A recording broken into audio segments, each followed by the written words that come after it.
Ag Day Weather, brought to you by Superior Proven Performance. The most sites of action in the industry. BASF Advanced Weed Control for growers from BASF, the chemical company.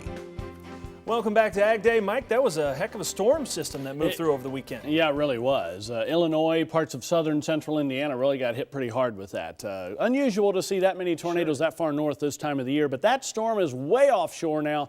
The cold front that caused it way out into the Atlantic. Still some showers and spotty thunderstorms in central Florida this morning with the front moving southward. High pressure, though, sitting right over the mid-Mississippi Valley, dominating the whole area, giving us much colder conditions than what we saw in front of it.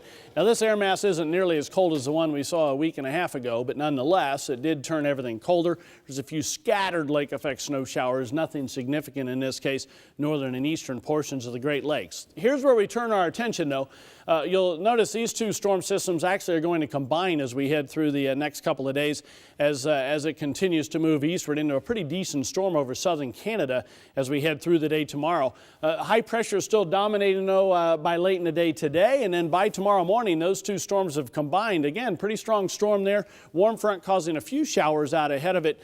That's not exactly going to bring a lot of warm air with it because it's going to be caught by this cold front, I think, later in the week. But rain and snow, as you can see, back across the central Rockies toward the west coast. And then you can see the front will continue to move toward the southeast, so an area of rain develops from Missouri all the way into the western Great Lakes by late in the day tomorrow. Maybe a little snow mixed in up in the northern Great Lakes. And there's still going to be some rain and snow across the central Rockies and a little strip of snow coming from Wyoming on into South Dakota, it looks like, as well. Let's check precipitation estimates over the past 24 hours. Well, we've seen some decent amounts in northern Florida with that front as it continues to move southward. And then you can see basically dry across most of the country until you get out west. But let's add on the next 36 hours. We'll add on a little bit in central and south Florida, and we'll also add on some more out west. In fact, all the way down into the central portions of California, as you can see there. That'll be snow in the mountains, but mainly rain down that way.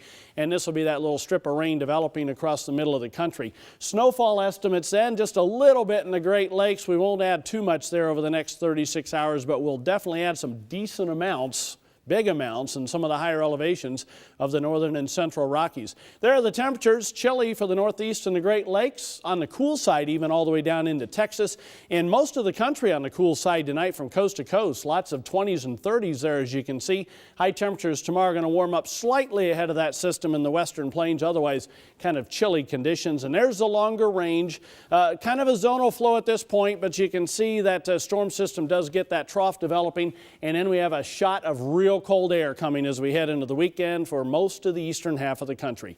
That's a look across the country. Now let's take a look at some local forecasts. First of all, for Provo, Utah today, clouds along with a chance of a shower, high temperature around 50. Albany, Texas, partly sunny and warm, high temperature of 68. And La Crosse, Wisconsin, mostly sunny, breezy and cool, the high of 46.